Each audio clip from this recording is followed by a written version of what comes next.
بسم اللہ الرحمن الرحیم۔ السلام علیکم۔ میں سمیع ابراہیم حاضر خدمت، اور آج کے اخبارات پر نظر ڈالتے ہیں، خبریں دیکھتے ہیں آج کیا ہیں۔ اگر ہم اخبارات پر نظر ڈالیں تو ابھی تک جو پاکستانی پرنٹ میڈیا ہے اس میں جنرل فیض حمید اور عمران خان کا نیکسس 9 مئی کے واقعات، اس پر ایک رائے بنانے کی کوشش کہ عمران خان کے خلاف کارروائی ہونی چاہیے، اور پھر اس طرح کی بھی تاثر دینے کی کوشش کی جا رہی ہے کہ جیسے عمران خان جیل میں کوئی بہت ہی ایک 5 اسٹار ہوٹل کی طرح زندگی گزار رہے ہیں، اور وہاں پر انہیں ناشتوں میں آج ایک خبر چھپی ہوئی ہے جس میں کہا گیا ہے کہ ان کو دیسی انڈوں کا آملیٹ، چقندر کا جوس اور پتہ نہیں کیا کیا وہ ان کو من پسند غذائیں ان کو دی جا رہی ہیں۔ حالانکہ عمران خان کی جو جیل کے اندر جو سیل ہے وہ کئی دفعہ صحافیوں کو کہہ چکے ہیں کہ اگر آپ اسے دکھائیں، وزٹ کروائیں صحافیوں کو، تو آپ کو اندازہ ہوگا کہ کتنا چھوٹا سیل ہے، ڈیتھ سیل کے ساتھ ہے، اور وہاں پر اکثر بجلی بھی بند ہو جاتی ہے اور ایک تندور کی طرح وہ تپ جاتا ہے، اور وہاں پر باتھ روم بھی اٹیچ نہیں ہے۔ اس کو اگر کمپیریزن کریں نواز شریف اور زرداری کو دی گئی سہولتوں سے والے کمرے سے تو بہت فرق ہے، لیکن خان اس کے بارے میں کوئی کمپلینٹ نہیں کرتے، لیکن تاثر یہ آتا رہتا ہے تھوڑے تھوڑے دنوں کے بعد میڈیا کی طرف سے، اور پھر یہ بھی تاثر دینے کی کوشش کی گئی ہے کہ جنرل فیض کی گرفتاری سے عمران خان خوفزدہ ہیں، اگرچہ وہ کہہ رہے ہیں کہ وہ خوفزدہ نہیں ہیں، لیکن وہ خوفزدہ ہیں، اور ان کو لگتا ہے کہ فیض کی جو وعدہ معاف گواہ بنیں گے تو اس کے بعد عمران خان پر بڑی پرابلم آ جائے گی۔ تو 1 سال سے وہ جیل میں ہیں، ہر چیز کا انہوں نے مقابلہ کیا ہے، اور وہ کہتے ہیں کہ یہاں سے میری ہڈیاں جو ہیں وہ جائیں گی اور میں کوئی کمپرومائز نہیں کروں گا، لیکن جنگ اور جیو کے رپورٹر جو ہیں 2-3 چیزیں اسٹیبلش کر رہے ہیں، کیونکہ ظاہر ہے اس گروپ کا ایک نیکسس ہے میاں نواز شریف کے ساتھ اور مسلم لیگ نون کے ساتھ پولیٹیکل الائنمنٹ بھی ہے، تو یہ اپنی خبروں میں یہ تاثر اسی طرح دیتے ہیں کہ بڑی پرتعیش لائف ہے عمران خان کی جیل میں، اور ہم نے سنا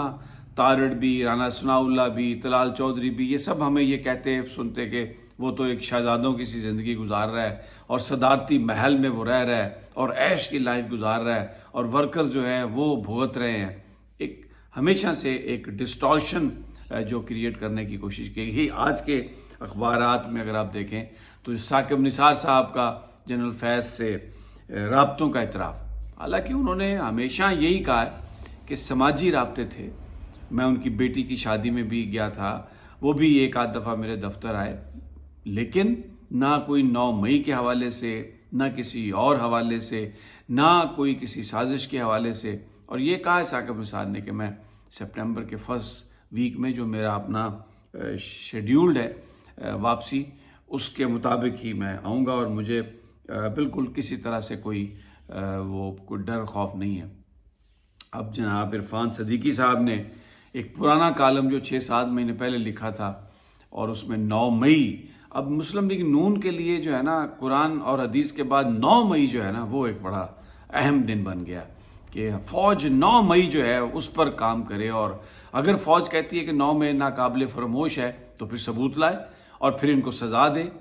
یہ تاکہ ہمیں بھی پتہ ہو کہ سزا مل رہی ہے۔ تو آج بھی جو نون لیگ کی جو التجا ہے، جیسے عمران خان کہتے ہیں کہ کوشش یہ ہے پیپلز پارٹی اور نون لیگ کی کہ فوج پی ٹی آئی کو ختم کر دے، ہمیں میڈیا اسی حوالے سے راہ ہموار کرتا ہوا نظر آ رہا ہے کہ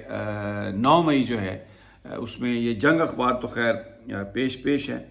اور پھر اس کے علاوہ اگر ہم اس میں انگریزی کے اخبارات اگر ہم دیکھتے ہیں تو اس میں بھی ڈان اخبار جو ہے اس میں خبریں چھپی ہیں، وہ بھی کم و بیش اسی طرح کی چیزیں ہیں، جس میں وہ کہتے ہیں کہ جو عمران خان صاحب کے حوالے سے جو ان پر جو الزامات ہیں اس کو وہ دہراتے ہیں، وہ بھی دہراتا ہے۔ ایک اور خبر جو ڈان اخبار نے چھاپی ہے، جو ایک کمپیریٹیولی بہتر خبر ہے عمران خان کے حوالے سے کہ وہ جو چانسلر کا انتخاب ہے آکسفورڈ یونیورسٹی کا، اس کے لیے ان کے نامینیشن پیپر فائل کر دیے گئے ہیں، اور زلفی بخاری نے کہا کہ اگر وہ جیتتے ہیں تو یہ پہلے ایشین ہوں گے، اور یہ اکتوبر میں یہ غالباً لسٹ چھپے گی اور ووٹنگ ہونی ہے، اور اس میں بڑا سٹرونگ مقابلہ ہے۔ اس میں بورس جانسن بھی ہیں، ٹونی بلیئر بھی ہیں، اور بھی بہت سارے لوگ ہیں، لیکن عمران خان کی جو کینڈیڈیسی ہے وہ بڑی سٹرونگ ہے اور اچھا مقابلہ ہوگا۔ عمران اگر جیتتے ہیں تو ان کی پاکستان کی اور ان کی جو عزت ہے اس میں بڑا وہ ہوگا، اضافہ ہوگا، تو اس لیے نظریں اس پہ جمی ہوئی ہیں، اور یہ کہ کیا اس کا نتیجہ نکلتا ہے۔ اچھا، اب جناب فلڈز کی خبریں ہیں۔ اس میں ڈان اخبار نے بلوچستان میں جو سیلاب کی تباہ کاریاں ہیں اس پر بات کی ہے، 19 زندگیاں وہاں پہ چلی گئی ہیں۔ ایک اور چیز، ایک کنٹروورسی جو ہے وہ میٹ آفس اور سندھ حکومت کے بیچ میں، کیونکہ سندھ کے شہروں میں پانی جو ہے نکاسی آب کا کوئی بندوبست نہیں ہے، پانی کھڑا ہو جاتا ہے، لیکن جو وہاں کے لیڈران ہیں وہ یہ کہتے ہیں کہ جی یہ ریکارڈ بارش ہوئی ہے، اس کی وجہ سے یہ ایسا ہوا ہے۔ تو لیکن سکھر میں جو ریکارڈ بارش کا دعویٰ ہے وہ میٹ آفس کے لوگوں نے غلط قرار دیا ہے۔ انہوں نے کہا کہ جی بالکل یہ کوئی ریکارڈ بارش نہیں ہوئی، اور یہ غلط کہہ رہی ہے سندھ حکومت۔ اب اگر اس کا مطلب یہ ہے کہ اگر پانی وہاں پہ جمع ہو گیا ہے اور نکاسی آب نہیں ہے تو وہ ان کی پلاننگ میں کمی ہے، اس کو اس پہ ٹھونسنا کہ جی یہ کوئی بہت بڑی آفت آ گئی ہے اور اب اس کو ہم ہینڈل نہیں کر پا رہے تھے، یہ جو ہے وہ غلط ہے اور ایسا بالکل نہیں ہے۔ جو ڈان ہے اس نے اپنے اداریے میں ایک یہ بات کہی ہے کہ اور آپیڈ کالم بھی ہے، ملیحہ لودھی صاحبہ نے بھی لکھا ہے کہ اپنے اخراجات حکومت کم کرے۔ اخراجات کیا خاک کم کرے گی؟ 15 کروڑ، 5 کروڑ، 10 کروڑ انہوں نے ٹیکس پیئرز منی کے پیسے دے دیے ہیں اولمپک گولڈ میڈلسٹ کو، اور پھر اس کے بعد جو بجلی کی مد میں 45 ارب روپے پنجاب نے جو سبسڈی دی ہے، اس میں سندھ میں، کے پی میں، بلوچستان میں اس حوالے سے بہت ایک انہوں نے کوسچن اٹھائے کہ یہ صوبہ کیسے کر سکتا ہے، اور وزیر اعظم کو کرنا چاہیے جو جن کا تعلق پنجاب سے ہے۔ تو وہ ایک کنٹروورسی ہے جس سے جو ہمارے فیڈریٹنگ یونٹس ہیں ان کے درمیان آپ سمجھیں کہ جو پہلے سے جو دوریاں ہیں وہ بڑھتی جا رہی ہیں، اور اس کو احساس محرومی کا نام جو ہے وہ دیا جا رہا ہے۔ ایک اور بات جو کل کہی، امپورٹنٹ خبر، جس میں علیمہ خان صاحبہ نے کہا کہ یہ فیصلہ کر لیا گیا ہے کہ عمران خان کو ختم کر دیا جائے گا۔ یہ بہت ہی سنگین بات ہے، اس پر مختلف لوگوں نے اس پر تبصرہ بھی کیا ہے۔ سوشل میڈیا جو ہے، سوشل میڈیا اور مین سٹریم میڈیا جو ہے نا، یہ بالکل دونوں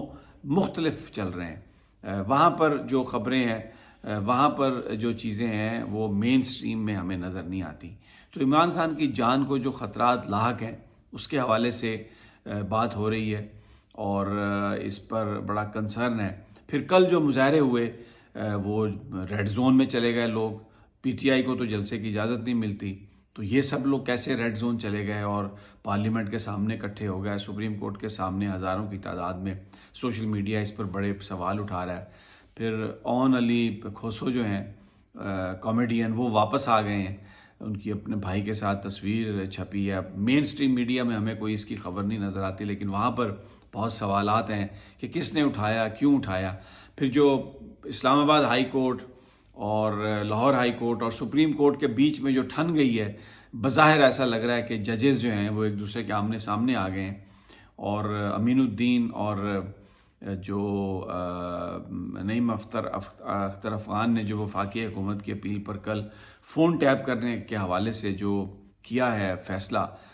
وہ کہا جا رہا ہے سوشل میڈیا پر کہ یہ تو مانگا ہی نہیں تھا وفاقی حکومت نے، لیکن انہوں نے ایک ایسا فیصلہ کر دیا جس سے سارے کا سارا معاملہ جو ہے وہ ٹھپ ہو گیا، اور پھر اب ایجنسیوں کو کھلی چھوٹ مل گئی ہے کہ وہ ٹیلی فون ٹیپ کریں اور جو کچھ مرضی کریں۔ تو ایک